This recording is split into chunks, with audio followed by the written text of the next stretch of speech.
Dear learners, Assalamu alaikum. Welcome back to all another new interesting tutorial. I am in new English class. আপনারা এখন কি করছেন এখানে?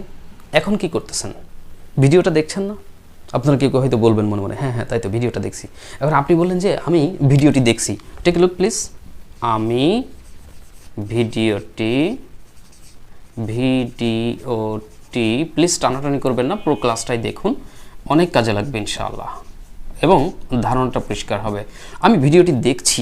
এখন আমি যদি বলি আমি ভিডিওটি দেখছি, ইংরেজি কি আপনারা অনেকেই পারবেন ইনশাআল্লাহ। সেটা হচ্ছে যে আমি ভিডিওটি দেখছি। বুঝতে পারছেন প্রেজেন্ট কন্টিনিউয়াসের বাক্য কিন্তু এই সোজাই আমি লিখেছি বোঝানোর জন্য যে এই মুহূর্তে যেহেতু চলছে, এটা চলছে চলমান, হ্যাঁ, তাহলে প্রেজেন্ট কন্টিনিউয়াস। তাহলে এর পরে কি হবে? এম, কারণ প্রেজেন্ট কন্টিনিউয়াসের স্ট্রাকচারে আমরা জানি সাবজেক্টের পরে সাবজেক্ট অনুযায়ী এম ইজ অথবা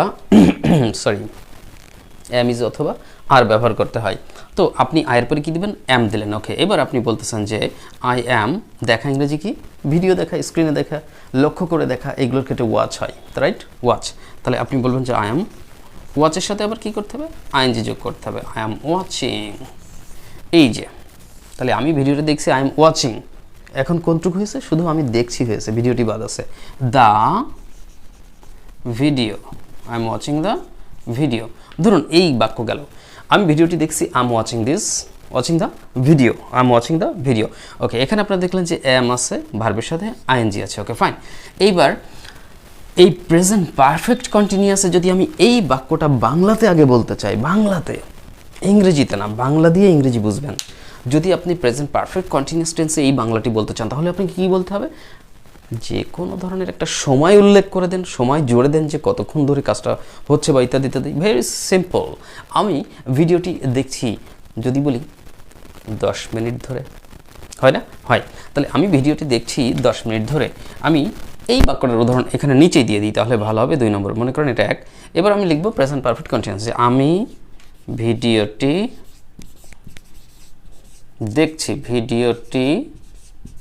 দেখছি। এবার সময় উল্লেখ করে দিয়েছেন কতক্ষণ? 10 মিনিট ধরে। 10 মিনিট ধরে আমি ভিডিওটি দেখছি 10 মিনিট ধরে। এবার বলুন তো এই বাক্যটার সঠিক ইংরেজি আসলে কি হবে?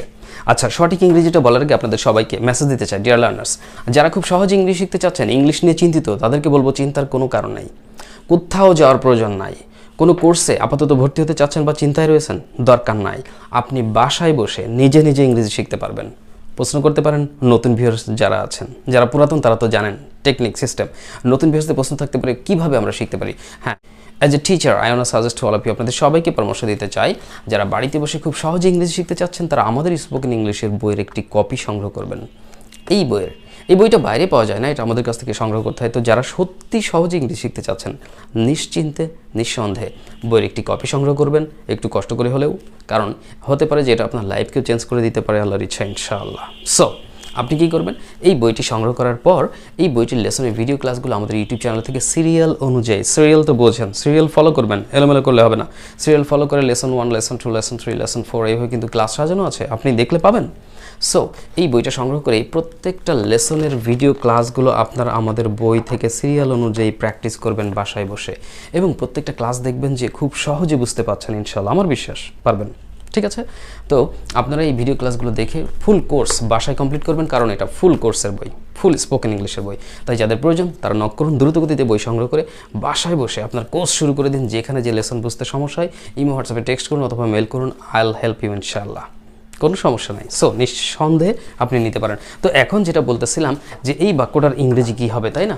ওকে, এই বাক্যটার ইংরেজিটা যে আমি ভিডিওটি দেখছি 10 মিনিট ধরে, আপনারা অনেকেই হয়তো অলরেডি বলেও ফেলেছেন, মনে মনে বুঝতেও পেরেছেন।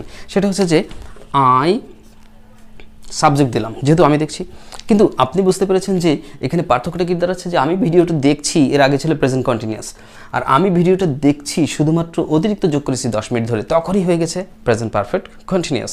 তাহলে আমাদের ভিডিও শুরুতে যে প্রশ্নটা ছিল যে আমরা কিভাবে পার্থক্য করব যে এটা প্রেজেন্ট কন্টিনিউয়াস আর এটা প্রেজেন্ট পারফেক্ট কন্টিনিউয়াস, সেটা হচ্ছে যে প্রেজেন্ট কন্টিনিউয়াস টেন্সের কোনো বাক্যের সাথে যদি দেখেন সময় যোগ করা আছে, আপনি বলেন যে আমি ভাত খাচ্ছি, তা আমি ভাত খাচ্ছি ইংরেজি কি? I am eating rice, right? হ্যাঁ, এখন আপনি যদি বলতেন যে আমি ভাত খাচ্ছি 5 মিনিট ধরে, তাহলেই ওটা কিন্তু আর প্রেজেন্ট কন্টিনিউয়াসে থাকে না, তো ওটা চলে গেল প্রেজেন্ট পারফেক্ট কন্টিনিউয়াসে। তাহলে আপনারা বুঝলেন যে প্রেজেন্ট কন্টিনিউয়াসের কোনো বাক্যের সাথে যদি সময় উল্লেখ থাকে যে কতক্ষণ ধরে কাজটা চলছে, তাহলে কিন্তু ওটাকে ধরে নেবেন প্রেজেন্ট পারফেক্ট কন্টিনিউয়াস। আর তখনই আপনাকে কী করতে হবে, তখনই আপনাকে সাবজেক্টের পরে প্রেজেন্ট পারফেক্ট কন্টিনিউয়াসে কিন্তু হ্যাভ বিন অথবা হ্যাজ বিন বসাতে হয়।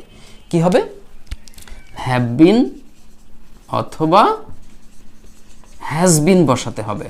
প্রশ্ন করতে পারেন যে স্যার কোথায় হ্যাভ বিন, কোথায় হ্যাজ বিন? ওই যে আগের একটা ক্লাসে তো আমি আপনাদেরকে বলেই দিয়েছি যে কোন সাবজেক্টের পরে হ্যাভ বসে আর কোন সাবজেক্টের পরে হ্যাজ বসে। সেটার পরে হ্যাভ বসালে হ্যাভের সাথে বিন, আর যেটার পরে হ্যাজ বসাবেন তার সাথে হ্যাজের সাথে বিন।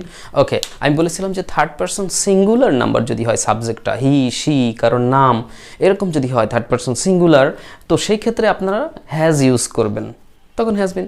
আর যদি থার্ড পারসন সিঙ্গুলার না হয় সাবজেক্টটা অন্য কোনো পার্সনে পড়ে, যেমনটি আই কোন পার্সন? আই তো ফার্স্ট পার্সন, এ তো থার্ড পার্সন নয়, তাহলে ফার্স্ট পার্সন হলে নিশ্চয়ই এখানে হ্যাভ বসবে, আর হ্যাভের সাথে বিন দিবেন। তাহলে বুঝতেই পারছেন কোথায় হ্যাভ বিন কোথায় হ্যাজ বিন। তাহলে আই হ্যাভ বিন।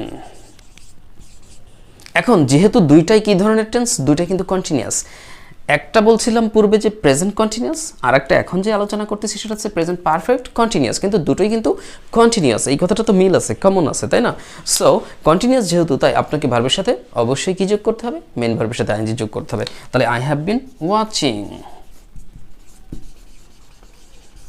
তাহলে কতটুকু হলো? আমি দেখছি। আই হ্যাভ বিন ওয়াচিং মানে আমি দেখছি। এখনও বাদ আছে ভিডিওটি, তাহলে আপনি দিবেন the video. I have been watching the video. এখন কতক্ষণ ধরে? 10 মিনিট ধরে। এই জায়গায় একটু কথা আছে, এই সময়টা যখন আপনি লিখবেন ইংরেজিতে, তখন খেয়াল করবেন যে সময়টি কি নির্দিষ্ট নাকি অনির্দিষ্ট। যদি মনে করেন সময়টা নির্দিষ্ট হয়, তাহলে তার পূর্বে কিন্তু আপনাকে সিন্স ইউজ করতে হবে, SINCE। আর যদি সময়টা অনির্দিষ্ট হয়, তাহলে তার পূর্বে আপনাকে ফর ব্যবহার করতে হবে, FOR, for preposition. Okay, so guys, নির্দিষ্ট হলে সিন্স, অনির্দিষ্ট হলে ফর। এখন আপনারা এই বাক্যে দেখতে পাচ্ছেন যে 10 মিনিট ধরে, কথাটা আছে কি 10 মিনিট ধরে। এখন এই 10 মিনিট ধরে কথাটা দেখে আপনাদের কারো কারো মনে হতে পারে এই তো নির্দিষ্টই করা আছে যে কয় মিনিট ধরে, 10 মিনিট ধরে। এইভাবে কিন্তু নির্দিষ্ট ধরতে হয় না, যে 10 মিনিট তো লেখা আছে, যে 10 মিনিট না 20 মিনিট, 20 মিনিট নাকি 10 মিনিট, হ্যাঁ লেখাই তো আছে, ওটাই তো নির্দিষ্ট না, ওটা নির্দিষ্ট না। এটা আসলে কোন 10 মিনিট সেটা কিন্তু এখানে বাক্যে উল্লেখ করা হয়নি। এটা কোন 10 মিনিট সেটা বাক্যে উল্লেখ করা হয়নি, ওইভাবে নয়। তাই এই ধরনের সময়কে, যে আমি 10 মিনিট ধরে কাজটা করছি, সে 10 মিনিট ধরে গাড়িটি চালাচ্ছে, আমরা 20 মিনিট ধরে ভিডিওটি দেখছি, সে 10 মিনিট ধরে ঘুমাচ্ছে, সে 2 দিন ধরে কাজটা করছে, তারা 3 দিন যাবৎ হচ্ছে বইটি পড়ছে, বা বিভিন্ন ধরনের কথা এরকম আমরা বলি। এই ধরনের সময়টা কিন্তু নির্দিষ্ট নয়। কিন্তু যদি গত উল্লেখ করা হয়, গত সোমবার থেকে, এরকম হয় না? গত সপ্তাহ থেকে, তো গত কথাটা যদি থাকে তাহলে কিন্তু সেই ক্ষেত্রে ওই ধরনের বিষয়টা নির্দিষ্ট হতে পারে। তাহলে আপাতত এই ক্ষেত্রে এটা কি অনির্দিষ্ট, এই 10 মিনিট ধরে এই সময়টা হচ্ছে অনির্দিষ্ট। আমরা বললাম যে ছেলেরা 2 ঘন্টা ধরে ক্রিকেট খেলছে, 2 ঘন্টা, তাই মনে করেন না যে 2 ঘন্টা বলেছে এই তো নির্দিষ্ট হয়ে গেল কয়েক ঘন্টা, না, ওটাকে অনির্দিষ্টই ধরবেন। কিন্তু গত উল্লেখ থাকলে সাধারণত সেটা কি হয়? নির্দিষ্ট হয়। তারপরে কোনো বছরের কথা বা সালের কথা উল্লেখ থাকলে নির্দিষ্ট হয়। তারপরে গত সোমবার, গত শুক্রবার এরকম থাকলে নির্দিষ্ট হয়। সকাল থেকে কোনো কাজ হচ্ছে, সকাল থেকে বৃষ্টি হচ্ছে, সকাল, এরকম এই ধরনের সময়টাকে কিন্তু কী ধরা হয়? নির্দিষ্ট ধরা হয়। 2020 সাল হতে আমরা এই চ্যানেলে ইংরেজি শিখছি, কথার কথা, বা আমরা এই স্কুলে পড়ছি, এই কলেজে পড়ছি 2020 সাল হতে। 2020 সাল কয়টা হয়? একটাই তো, ওটা কিন্তু নির্দিষ্ট ধরতে হয়, ওই ধরনের ব্যাপার। তো আশা করি বুঝতে পেরেছেন এই আলোচনা থেকে, এটা নিয়ে আর কথা বলার প্রয়োজন নাই। 10 মিনিট ধরে সময়টা হচ্ছে অনির্দিষ্ট। তো অনির্দিষ্ট হলে এখন আমি কি লিখবো এখানে? সিন্স না ফর? উল্টে ফেলেন না যেন আবার। নির্দিষ্ট হলে সিন্স, অনির্দিষ্ট হলে ফর। এটা কিন্তু অনির্দিষ্ট 10 মিনিট ধরে, তাহলে ফর দিতে হবে। ফর কয় মিনিট? 10 মিনিটস। মিনিট বানানটা আছে MINUTES, MINU টেস, মিনুটেস। মিনিটস বানান হচ্ছে মিনুটেস, খেয়াল রাখবেন, তাহলে বানান সঠিক থাকবে, তাই না? আসলে বলতে হয় মিনিটস, একটু ভেজাল বা পেঁচাল আছে বানানটাতে। এনিওয়ে, তাহলে বুঝতে পেরেছেন আমি ভিডিওটি 10 মিনিট ধরে দেখছি। I have been watching the video for 10 minutes. ব্যাপারটা ক্লিয়ার না? ক্লাস যখন করবেন বা আমাদের ভিডিওগুলো যখন দেখবেন, তখন একটু মনোযোগী হয়ে দেখবেন, তাহলে দেখবেন যে আপনার ধারণা পুরোপুরি পরিষ্কার হয়ে যাবে, ঠিক আছে? তো যদি কোথাও বুঝতে সমস্যা থেকে আপনি ভিডিওটা আবার পেছন দিকে যান, পেছন থেকে আবার দেখে আসেন, দেখবেন যে ক্লিয়ার হয়ে গেছে। ডিয়ার লার্নার্স, ভিডিও বেশি লম্বা করবো না, ছোট ছোট ক্লাসের মাধ্যমে আপনাদেরকে অনেক গুরুত্বপূর্ণ বিষয় আমি শেখানোর চেষ্টা করবো এভাবে। তবে আপনারা সাপোর্ট দিয়ে যাবেন, পাশে থাকবেন এবং আশা করি প্রত্যেকটা ভিডিওতে আপনারা একটা প্লিজ লাইক দিবেন। আর আমাদের যে ফেসবুক পেজ রয়েছে আপনারা জানেন, the mentors tutorial Facebook page search দিলে পেয়ে যাবেন। ফেসবুকে যে আমাদের পেজটা একটু লাইক দিবেন, ফলো করবেন এবং কানেক্টেড থাকবেন। আমাদের ফেসবুক পেজে দেখবেন অনেক ভিডিও ক্লাস দেওয়া আছে ইংরেজি শেখার জন্য, ভালো ভালো ক্লাস। সেই ক্লাসগুলো আপনারা রেগুলার দেখুন, সেখান থেকে অনেক কিছু শেখার চেষ্টা করুন। আর আমাদের ফেসবুক পেজের ভিডিওগুলো কাইন্ডলি শেয়ার করে দিন প্লিজ। আমাদের ফেসবুক পেজের ভিডিওগুলো বেশি বেশি শেয়ার করুন, যাতে আপনার বল থেকে আরও অনেকে দেখতে পারে, উপকৃত হয়। আপনিও কিন্তু অনেকে উপকার করতে পারেন। আর আমাদের ফেসবুক যে গ্রুপ রয়েছে টিএমটি ল্যাঙ্গুয়েজ ক্লাব, এই ফেসবুক গ্রুপটাতেও আপনারা সবাই যুক্ত হবেন, কানেক্টেড থাকবেন। আর আমাদের ফেসবুক গ্রুপে আরও অনেক মেম্বার্স পাবেন আপনার মতো অনেকে, তাদের সাথে আপনি প্র্যাকটিসও করতে পারবেন। আর যারা বাড়িতে বসে ইংরেজি শিখতে চাচ্ছেন, খুব সহজে নিজে খুব সহজে সম্ভব। অনেকে বলে ইউটিউব থেকে ইংরেজি শেখা যায় না, আমি বলেছি কে বলে সম্ভব। অনেকে অনেক কিছু শিখছে দেখছেন ইউটিউব থেকে। আসলে ব্যাপার হচ্ছে যে আপনার ধৈর্যটা থাকতে হবে আর মন মানসিকতাটা একটু কঠিন করতে হবে। আমি বললাম না, খুব সহজে ইংরেজি শিখতে চাইবেন, আমাদের এই বই নিয়ে খুব সহজে ইংরেজি শেখার জন্য আপনাকে একটু কঠিন হতে হবে। ইংরেজি সহজে শেখার জন্য আপনাকে সহজ হলে চলবে না, আপনাকে একটু কঠিন হতে হবে। তো যারা ইংরেজি সহজে শিখতে চাচ্ছেন তারা এই বইয়ের কপিটি সংগ্রহ করবেন, আমাদেরকে নক করবেন। সো ডিয়ার লার্নার্স, আপাতত এখানে শেষ করছি, কথা হবে নতুন কোনো ক্লাস। অ্যান্ড টিল দেন, আল্লাহ হাফিজ, আসসালামু আলাইকুম রহমতুল্লাহ, লাভলি টাইম।